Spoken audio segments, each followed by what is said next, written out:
नमस्कार प्यारे दोस्तों, कैसे हैं आप सभी। उम्मीद करता हूँ अच्छे होंगे।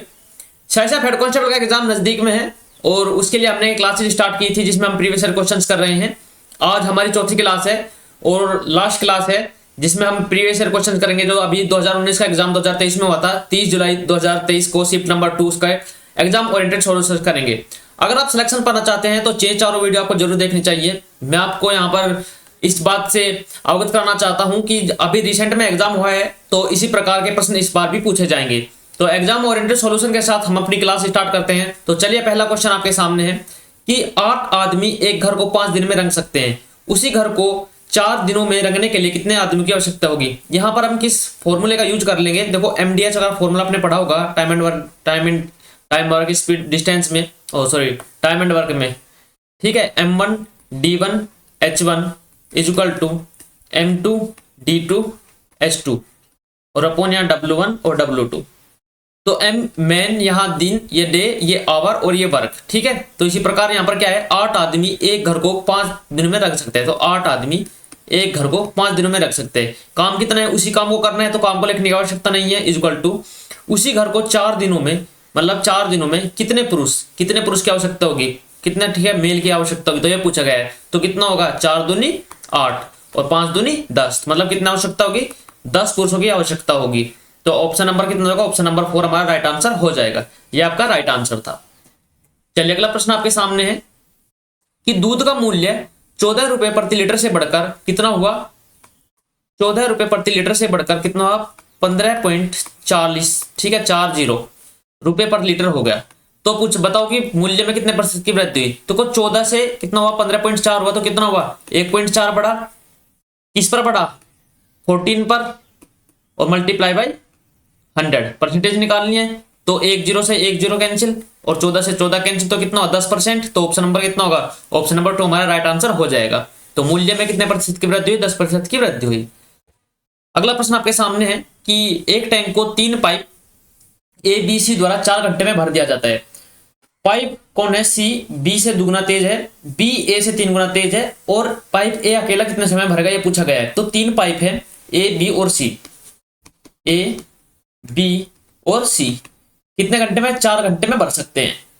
ये एक दे दिया टाइम, कितने टाइम में एक साथ भर सकते हैं। अब यहाँ पर एफिशिएंसी का रेशो दिया गया कि जो C है वो क्या है, जो C है और B का रेशो क्या है, C जो है 2 गुना तेज है तो 2:1 है C और B का रेशो।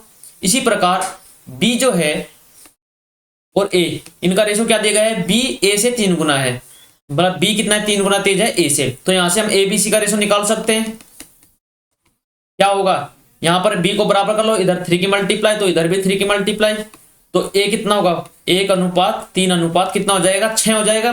तो ये हमारा क्या अनुपात आ गया, एफिशिएंसी आ गई। अब ये कितने समय में, देखो टोटल वर्क है, जो टोटल जो पाइप है, जो मतलब कितना है, जो टैंक की क्षमता है वो कितनी हो जाएगी, ठीक है, टैंक की क्षमता कितनी है, ये हो जाएगी कितना, तीनों मिलकर भर रहे हैं तो 4 घंटे में 6, 3 9 और 1 10 के एफिशिएंसी से 4 घंटे में भर रहे हैं तो कितना हो गया, 40 लीटर।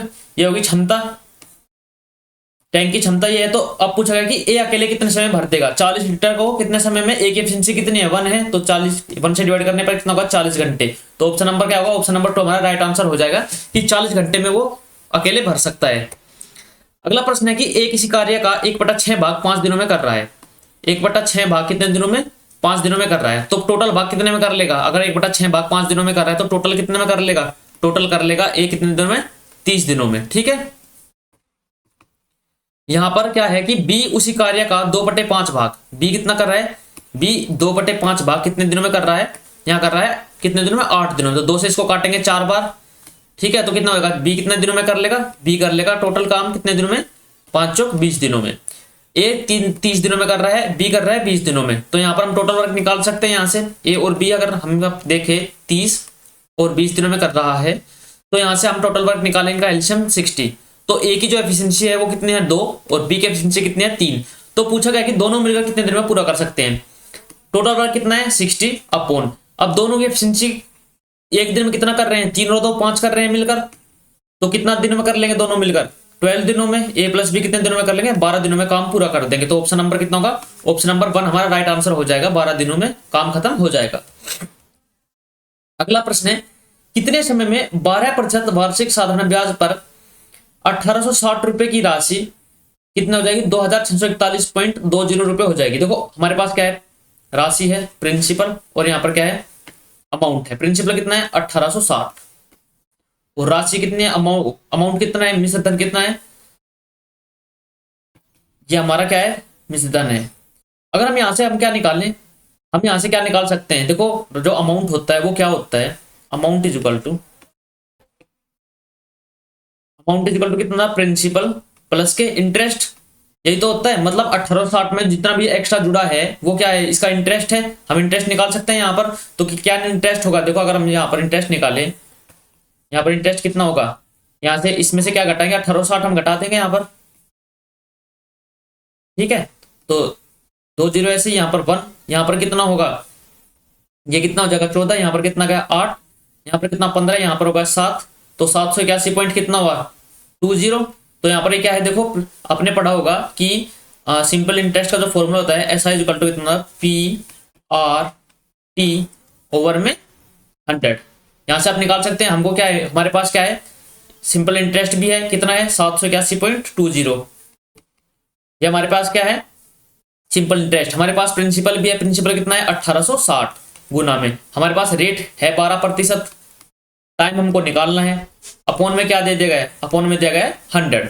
तो हम यहाँ पर क्या कर सकते हैं, 1 जीरो से 1 जीरो यहाँ पर हो जाएगी, और देखो जब ये 10 की मल्टीप्लाई इधर होगा तो कितना होगा, 1 दशमलव से ये 0 हो जाएगी, तो कितना हो जाएगा, देखो यहाँ पर 12 से काटे इसको, क्या होता है 12 6 72, कितना बचा 6 61, 12 पंजे 60, और 12 एकम 12, तो ये कितना हो गया 651।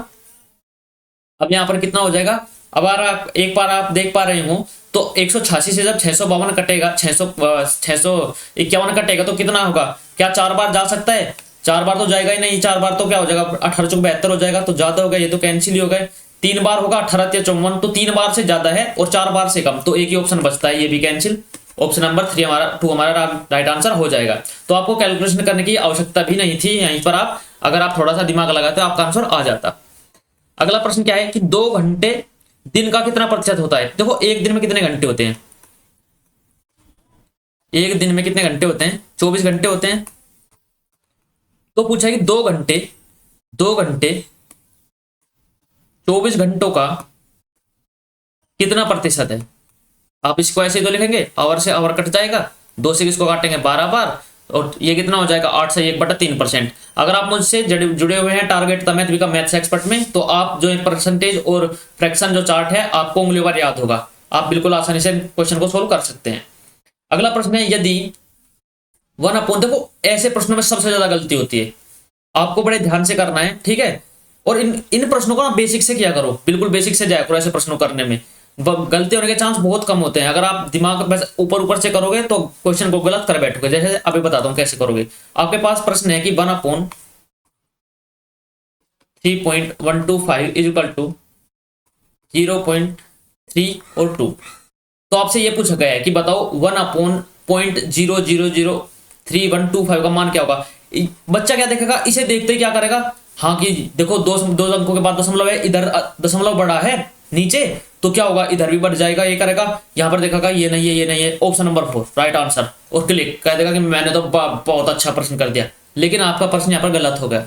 आपको ध्यान से देखना होता है कि अगर दशमलव नीचे बढ़ रहा है तो ऊपर क्या होगा, ऊपर तो पॉजिटिव में जाएगा ना। अगर दशमलव ऊपर बढ़ रहा है, अब एक बात बताओ आप, छोटी सी बात ये सोचो, हमारे पास लिखा, हमने क्या लिखा 10 की पावर -1, ठीक है, तो ये क्या होगा, ये 1/10 हो जाएगा ना, 1/10 होगा, तभी तो 10 की पावर -1 हुआ है। अगर हम यहां पर ये करें, देखो अगर आप यहां पर बात करो क्या कि यहां से अगर छोटी सी बात होगा, अगर यहां से आप 0 हटाओ तो ऊपर क्या होगा, 3 0 बढ़ेंगी ना, ऊपर तो 0 बढ़ेंगी ना, तो जब नीचे अगर नीचे से दशमलव हटाएंगे तो ऊपर तो 0 बढ़ेगी। अगर यहां पर आप छोटी सी बात सोचो, अगर यहां से आप दशमलव हटाए, देखो आपने क्या किया, आपने क्या 1/3125 कराया, तो इक्वल टू कितना हुआ, इक्वल टू ऊपर कितना हुआ, ये 0 बढ़ेगी, 0 बढ़ी यहां से, इक्वल टू कितना हुआ, ये हुआ 0.32, ठीक है। इसको अभी भूल जाओ, इसको मैं ऐसे लिख रहा हूं, अगर यहां से 0 हटे, इसका मतलब ये है कि यहां से दशमलव हटाएंगे तो ऊपर तो 0 बढ़ेगी ना। तो इसी प्रकार आप एक छोटी सी बात सोचो कि अगर यहाँ से 10 हटाए ऊपर 0 बढ़ी तो इसका मान भी तो बढ़ेगा, इसका मान घटेगा थोड़े ना, फिर इसका मान पॉइंट में कैसे चला जाएगा। देखो इसके बाद यहाँ पर देखो 1 2 3, यहाँ पर 3 अंकों के बाद दशमलव था, ठीक है, इसको छोड़ो, अब यहाँ से लगो, यहाँ पर 1 2 3 4, इसका मतलब क्या है 4 अंकों के बाद दशमलव बढ़ा है। अगर 4 अंकों के बाद दशमलव नीचे बढ़ा है तो ऊपर कितनी 2 जीरो पर बढ़ेंगी, तो ऑप्शन नंबर जो 1 होगा ये हमारा राइट आंसर होगा, ना कि ऑप्शन नंबर 4। आपको बस ऐसे ही सोचना था और आप आसानी से क्वेश्चन सोल्व कर सकते थे, ठीक है। चलिए अगला प्रश्न है, इनमें से क्या अधिकतम है। देखो अब यहाँ पर देखो इसको क्या लिख सकते हैं हम, ये होगा 5/9, तो 5/9 कितना हो जाएगा, ये हो जाएगा 9 पंजे 45, 9 पंजे 45.5 ओ 0.555555 हो जाएगा। लेकिन यहाँ पर कितना है 5 5 5 6 7 है, ठीक है, तो ये कैंसिल, ये तो इससे अधिकतम है नहीं। यहाँ पर देखते हैं 17/32, तो 32 पंजे दशमलव का 170, 32 पंजे 160, कितना होगा 10, 32 या 96, तो ये भी नहीं है। अब यहाँ पर देखो 13 पंजे 65.5 और फिर कितना होगा 13 3 39, तो ये भी नहीं, तो ऑप्शन नंबर क्या होगा, ऑप्शन नंबर 4 हमारा राइट आंसर है, यही अधिकतम है।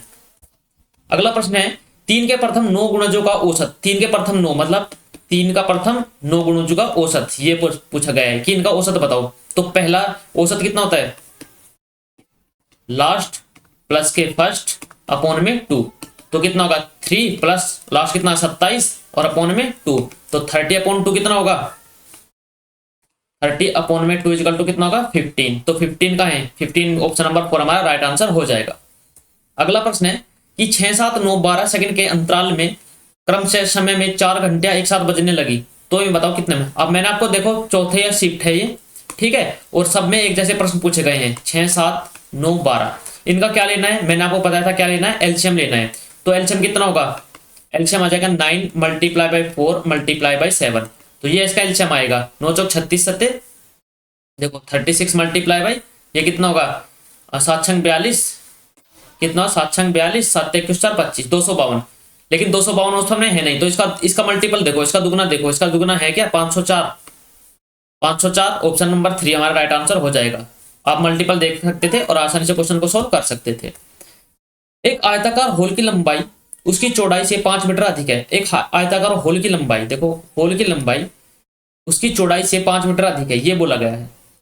तो यहाँ पर हमको ज्ञात करना है होल की लंबाई, क्षेत्रफल दिया गया है, होल की लंबाई ज्ञात करना है। देखो यहाँ पर आयत का जो क्षेत्रफल होता है, आयत का क्षेत्रफल क्या होता है, लंबाई गुना में चौड़ाई, तो यहाँ तो पहले चाहे तो लंबाई हमको ज्ञात करना है, लंबाई तो हम लंबाई को ऐसे रखते हैं मल्टीप्लाई बाई इक्वल टू लंबाई की यहाँ पर ब्रेथ निकाल सकते हैं। अगर हम यहाँ पर चौड़ाई निकालनी है तो चौड़ाई कैसे लिखते हैं n-5 निकाल सकते हैं, तो यहाँ पर मल्टीप्लाई l-5, और ये किसके बराबर दिया गया है, ये बराबर दिया गया है 750 मीटर स्क्वायर के, इसके बराबर दिया गया है। अब आप देखो या तो जाओ ऑप्शन के थ्रू या फिर क्या करो, इसको बना लो आप क्या द्विघात समीकरण और फिर इस क्वेश्चन को सोल्व करो। देखो मैं आपको दिखाता हूं सबसे पहले ऑप्शन के थ्रू कैसे जाएंगे। यहाँ पर एल की वैल्यू 15 रखो और इनका देखो एल की वैल्यू 15 रखने पर क्या मल्टीपल 750 आ रहा है। अगर यहाँ पर 15 रखेंगे तो 15 गुना में 10 आएगा, ये तो ऑप्शन में होगा नहीं। 22.5 और 5, ठीक है, ये भी नहीं होगा, ये तो पॉइंट में चला गया। अगर हम 25 रखें 25 और 20 गुना 500, ये नहीं होगा। तो अगर 30 रखें तो 30 गुना में 25 750, तो ऑप्शन नंबर 4 हमारा राइट आंसर हो जाएगा। ठीक है, ऐसे आप जा सकते हैं। दूसरा तरीका क्या है कि एल के अंदर मल्टीप्लाई करो, L square minus 5l equal to कितना होगा 750 हुआ। एल 750 को इधर लाओ, L square minus 5l minus के कितना होगा 750 इक्वल टू 0, मतलब 750 का ऐसे गुणनफल जिनका योग क्या हो माइनस के 5 हो और गुणनफल क्या हो माइनस के 750 हो। तो आप कैसे लिख सकते हैं, आप यहां पर गुणनफल करो इनके, तो यहां पर क्या होगा 25 और 30, ठीक है। तो यहां पर क्या हो जाएगा, ये हो जाएगा L square minus 30l plus के 25l माइनस 750, ठीक है। यहां से क्या होगा एल कॉमन लेते हैं तो कितना होगा एल माइनस 30, यहां से कितना होगा प्लस के कितना कॉमन लेंगे 25 कॉमन लेते हैं तो एल माइनस 30, तो दो क्वाड्रेटिकेशन क्या बनी होगा L minus 30 into L plus के 25। तो यहाँ पर एल इक्वल टू माइनस 25 होगा तो ये तो कट जाएगा, तो एल इक्वल टू कितना आ जाएगा 30 आ जाएगा, तो ऑप्शन नंबर 4 हमारा राइट आंसर हो जाएगा। तो जोन सा आपको मेथड अच्छा लगे उसको आप सोल्व कर सकते थे उसके थ्रू। अगला प्रश्न क्या है कि 30 से 50 तक कितनी अभाज्य संख्याएं हैं। देखो 30 से 50 तक कितनी अभाज्य संख्याएं हैं। अगर आप बात करें 31 अभाज्य संख्याएं हैं, फिर क्या होगा 33 नहीं, 31 के बाद कितना होगा 37, 37 के बाद कितना होगा 41, 41 के बाद कितना होगा 43, 43 के बाद कितना होगा 47, तो कितनी है 1 2 3 4 5, तो कितनी है ऑप्शन नंबर 4 हमारा राइट आंसर हो जाएगा। 30 और 50 के बीच 5 अभाज्य संख्याएं हैं। एक सिलेंडर के आयतन कितना है 4400 सेंटीमीटर क्यूब है। व्यास कितना दिया गया है, व्यास दिया गया है 20 सेंटीमीटर, ऊंचाई ज्ञात की गई है। सिलेंडर का आयतन कितना होता है pi r square h. Cylinder क्या होता है बेलनाकारी तो होता है। Pi r square h equal to कितना दिया गया है 4400, तो पाई की वैल्यू क्या रखी है 22/7। यहाँ पर क्या है 2r की वैल्यू कितनी दी गई है, 2r की वैल्यू दी गई है 20, क्यों क्योंकि व्यास दिया गया है। तो r की वैल्यू कितनी हो जाएगी, r की हो जाएगी 10, तो कितना हो जाएगा यहाँ पर 10, और यहाँ पर कितना होगा 10 गुना में h, तो ये होगा यहाँ पर होगा 4400। तो ये हो जाएगा कितना 2 0 से 2 0 कैंसिल, 22 से कितना होगा 22 से 2 बार 22 दूनी 44, तो h इक्वल टू कितना हुआ 7 दूनी 14, तो h इक्वल टू कितना हुआ 14 सेंटीमीटर क्या होगा हमारी हाइट हो जाएगी। तो ऑप्शन नंबर कितना होगा, ऑप्शन नंबर 2 हमारा राइट आंसर हो जाएगा। ठीक है, अगला प्रश्न है एक वस्तु के अंकित मूल्य पर 12% की छूट देने के बाद, माना कोई वस्तु का अंकित मूल्य कितना है 100% था, उस पर 12% की छूट दे दी, तो अब जो हमारा एसपी हुआ वो कितना हुआ, एसपी हुआ 88%। 880 रुपए बेच रहा है, तो इसकी वैल्यू कितनी है 880 रुपए। इसका मतलब क्या है 1% की वैल्यू कितनी है, 1% की वैल्यू 100 है। हमको क्या निकालना है अंकित मूल्य, किसकी वैल्यू निकालनी है 100 की वैल्यू। तो यहाँ पर 100% क्या हो जाएगा 2 0 की इधर मल्टीप्लाई हो जाएगी, तो कितना हो जाएगा 1000। तो ऑप्शन नंबर 3 हमारा राइट आंसर हो जाएगा, इसका अंकित मूल्य हो जाएगा 1000। अगला प्रश्न आपके सामने है कि 3 सेंटीमीटर भुजा वाले एक वर्गाकार कमरे के फर्श को पक्का करने के लिए आवश्यक 20 सेंटीमीटर और 30 सेंटीमीटर आकार के संगमरमर के पत्थरों की संख्या बताओ कितना होगा। देखो क्या है वर्गाकार भुजा है। अब आप एक चीज देखो क्या है, यहां पर 3 सेंटीमीटर जो भुजा है, भुजा कितनी है 3 मीटर। 1 मीटर में क्या होता है आपको बहुत ध्यान देना है, 1 मीटर में 100 सेंटीमीटर होते हैं, तो जो इसकी भुजा होगी सेंटीमीटर में कितना होगा 300 सेंटीमीटर। अब हमको क्या है वर्ग है, वर्ग का जो क्षेत्रफल होता है वो होता है क्या भुजा का स्क्वायर, तो 300 का स्क्वायर कितना होगा 900।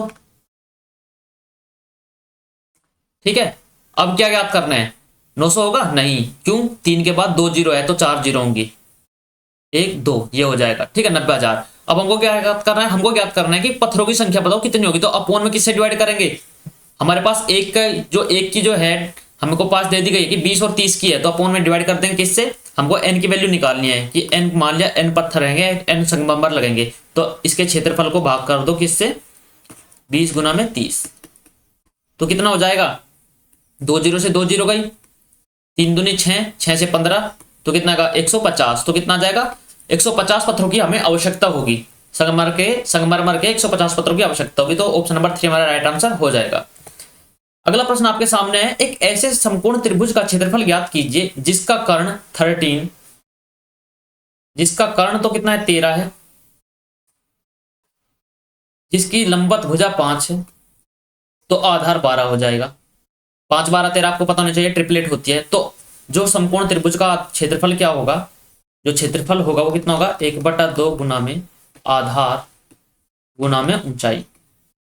हमारे पास आधार दिया गया है कितना 1/2 मल्टीप्लाई बाई आधार है हमारे पास 12, ऊंचाई दी गई है 5, तो कितना हो जाएगा 2 6 12 6 5 30, तो हमारा जो क्षेत्रफल हो जाएगा 30 सेंटीमीटर स्क्वायर हो जाएगा, जो ऑप्शन नंबर 1 में दिया गया है, तो ये हमारा राइट आंसर है। अगला प्रश्न है रहीम और उसके चाचा की आयु में 30 वर्ष का अंतर है।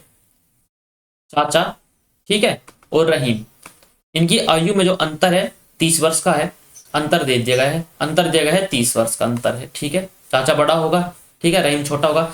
7 वर्ष बाद यदि दोनों की आयु का योग 7 वर्ष बाद, मतलब 7 वर्ष दोनों की में जुड़ेगा प्लस के r + 7, उनकी आयु का योग दिया गया है 66 दे दिया गया है।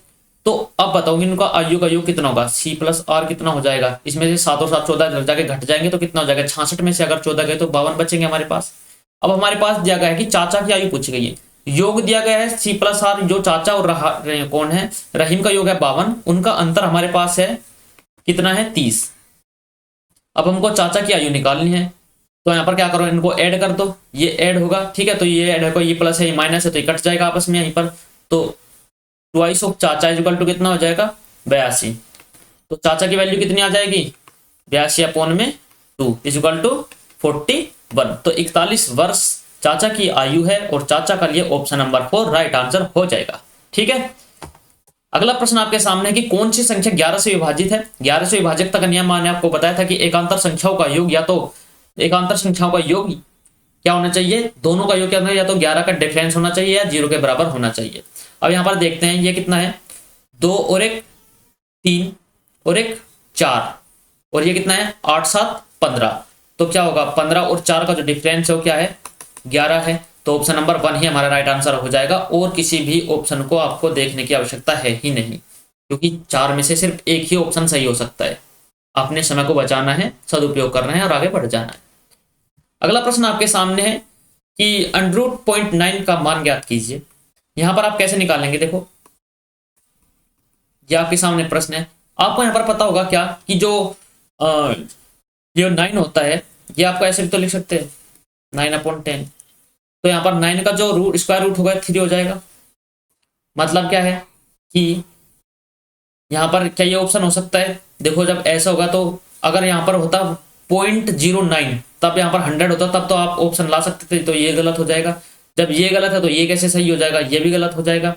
तो यहाँ पर क्या होगा ऑप्शन नंबर क्या राइट आंसर हो सकता है या इनमें से कोई नहीं होगा। तो आप देखें यहाँ पर कितना होगा 1/√10 ये हो जाएगा यहाँ पर। तो आपको पता होना चाहिए, आपको इसको डायरेक्ट वैल्यू याद रखनी चाहिए कि 0.98 का मान होता है। ठीक है, ऑप्शन नंबर 4 गलत हो जाएगा, ऑप्शन नंबर 1 हमारा राइट आंसर हो जाएगा। ऐसा प्रश्न जब भी आपसे पूछेगा तो आपको ध्यान देना है जो ऑप्शन होगा वो राइट दिया जाएगा। ठीक है, इनमें से कोई नहीं वाला आंसर नहीं होता। 99% चांस यही होते हैं, 1% जब किस्मत खराब हो तब बात अलग है। अगर आपको याद नहीं है तो 0.9 का मान याद रखिएगा कि 0.948 होता है। ठीक है, अगला प्रश्न है कि अंक 27.4 और 0.645 में 4 का स्थानीय मान बताओ कितना होगा। अब बताओ कितना होगा। देखो इसका जो स्थानीय मान होगा अगर ये दशमलव नहीं होता तो थी बात अलग, लेकिन यहां पर अगर दशमलव दे दिया गया है तो कितना होगा 0.004। तो क्या होगा ये हमारा राइट आंसर हो जाएगा। तो ये ऑप्शन गलत, ये भी गलत, ये भी गलत। तो ऑप्शन नंबर कितना हो जाएगा, ऑप्शन नंबर 4 हमारा राइट आंसर हो जाएगा। ठीक है, चलिए अगला प्रश्न क्या है। अगला प्रश्न दिया गया कि 3 सही 3/5 गुना में 3 सही 3/5 प्लस के 2 गुना में 3 सही 3/5 गुना 2/5 प्लस के 2/5 गुना में 2/5। अगर आप ए को मानो, देखो यहाँ पर ए को मानो कितना 3 सही 3/5। ठीक है, और आप बी को मानो क्या 2/5। तो यहाँ आप देख पा रहे होंगे कि ये क्या हुआ a² प्लस ट्वाइस ऑफ ये हुआ a इंटू बी प्लस के b²। तो यहाँ पर आप देख पा रहे होंगे कि a प्लस बी का होल स्क्वायर जो होता है उसका यहाँ पर ये फॉर्मूला एक्सपेंड करके दिया हुआ है। तो यहाँ a का मान कितना है 3 सही 3/5। तो इसको हम क्या लिख सकते हैं 5 या 15 3 18/5 ऐसे लिख सकते हैं। यह होगा 18/5 प्लस ये कितना है 2/5, ये होगा 2/5। इसका पूरे का क्या है स्क्वायर दिया गया है। ठीक है, ये कितना होगा 18 और 2 20, जब बेस सेम है तो कितना होगा 20/5 का होल स्क्वायर। तो 5 से इसको काटेंगे 4 बार, तो यहाँ पर क्या हुआ ये है 4 का होल स्क्वायर। तो 4 का स्क्वायर कितना होता है 16। तो ऑप्शन नंबर 2 आपका राइट आंसर हो जाएगा। अगला प्रश्न दिया गया कि इसमें बताओ कौन सबसे बड़ा भिन्न है। तो यहाँ पर क्या करना है, देखो मैंने आपको बताया था कि जब भी आपके सामने ऐसा प्रश्न आए तो क्या करो आप इन सब का एलसीएम ले लो। तो 3 15 9 और 16 इनका एलसीएम कितना होगा। इनका एलसीएम की बात करें तो कितना होगा यहाँ पर 5 गुना में कितना होगा 9 गुना में 16, ये कितना होगा 720। ठीक है, ये होगा ओ सॉरी ये 6 है 16 नहीं है, ये है 6, यहाँ 6 है। ठीक है, तो इनका एलसीएम कितना होगा यहाँ पर होगा कितना 9 मल्टीप्लाई बाई 5 मल्टीप्लाई बाई 2, तो कितना होगा 90। इनका एलसीएम आ जाएगा 90। अगर हम इसको 90 को 3 से डिवाइड करें तो ये कितना आ जाएगा 30। ठीक है, अगर 15 से मल्टीप्लाई करें तो फिर 6 बार तो कितना आएगा 6 चौक 24। 9 से मल्टीप्लाई करेंगे कितना आ जाएगा 80 और 6 से मल्टीप्लाई करने पर 75। पूछा गया कि सबसे बड़ा भिन्न बताओ कौन सा होगा, तो तीसरे नंबर का जो सबसे बड़ा भिन्न होगा मतलब 8/9, तो ऑप्शन नंबर कितना होगा, ऑप्शन नंबर 1 ही हमारा राइट आंसर हो जाएगा। 8/9 हमारा क्या हो जाएगा, सबसे बड़ी भिन्न हो जाएगी। अगला प्रश्न है, एक वृत्ताकार पार्क की त्रिज्या कितनी है, 23 मीटर है। वृत्ताकार पार्क की त्रिज्या कितनी है, 23 मीटर है। इसके भीतर 4 मीटर चौड़ा रास्ता है। 500 रुपए प्रति वर्ग मीटर की दर से रास्ता को पक्का करने की लागत बताओ। देखो एक क्या है, एक पार्क है, यह आपके सामने एक पार्क है 23 मीटर का, फिर इसके भीतर 4 मीटर चौड़ा रास्ता है, ठीक है। ये तो कुछ ज्यादा ही छोटा हो गया, 1 मिनट।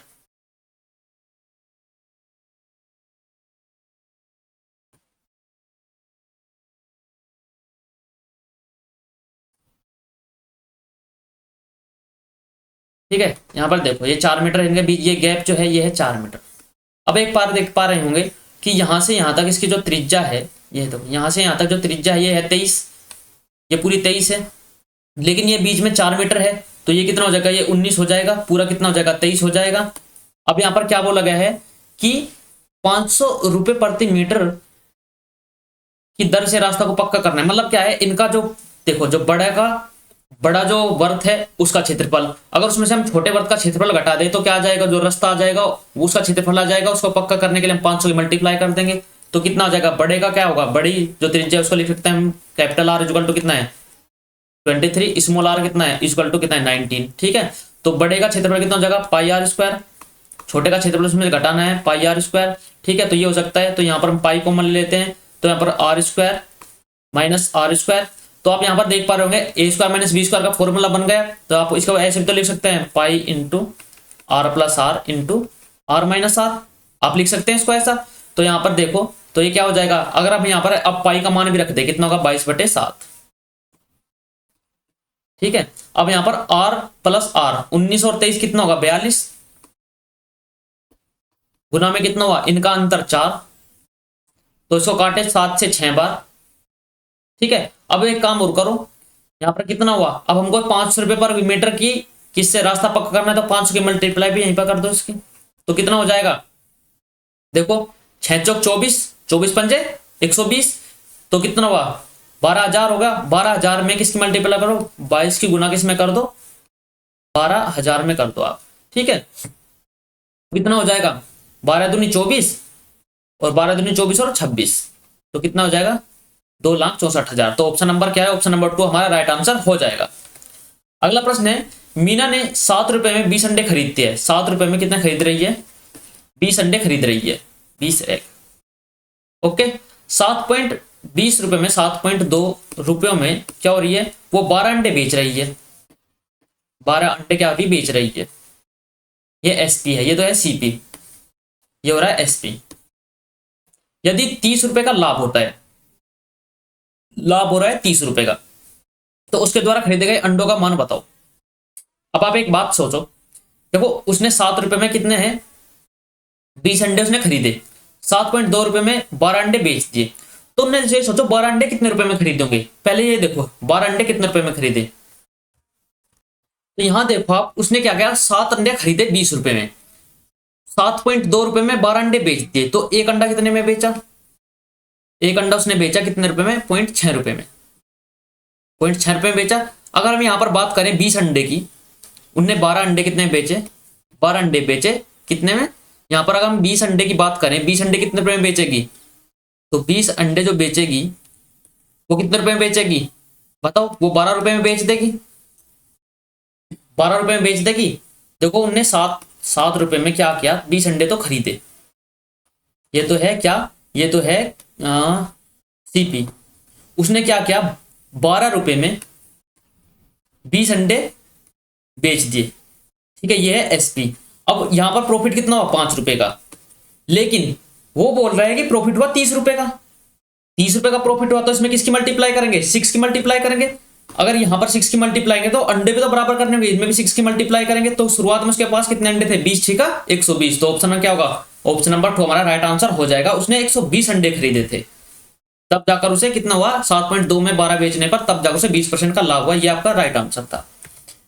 यदि 3 क्रमागत प्राकृत संख्याओं का योग कितना है 87 है, 3 क्रमागत प्राकृत संख्याओं का योग कितना है 87 है, तो उनका माध्य है। औसत बताओ कितना होगा, संख्या कितनी है 3, डायरेक्ट 3 से डिवाइड कर दो, कितना जगह 29। तो ऑप्शन नंबर कितना जगह, ऑप्शन नंबर 2 हमारा राइट आंसर हो जाएगा। तो यहाँ आपके 25 क्वेश्चंस कंप्लीट होते हैं। सीआईएसएफ हेड कांस्टेबल का भी जो प्रीवियस ईयर एग्जाम हुए थे, यहाँ पर उनकी चारों क्लासेज आपके लिए अपलोड हो गई हैं और आप देख सकते हैं अच्छे से अपनी तैयारी को पूरा अच्छे से बेहतर सीखा होगा आपने कुछ यहाँ पर। और जब आप एग्जाम हॉल में जाएंगे तो आपको जो एक्सपीरियंस होगा वो अलग ही लेवल पर होगा, अगर आपने मुझसे पढ़े हैं या फिर आपने क्लास देखी है। तो जल्दी मिलते हैं अगले वीडियो में, तब तक के लिए take care, bye bye, love you all, जय हिंद, जय भारत, जय मां सरस्वती।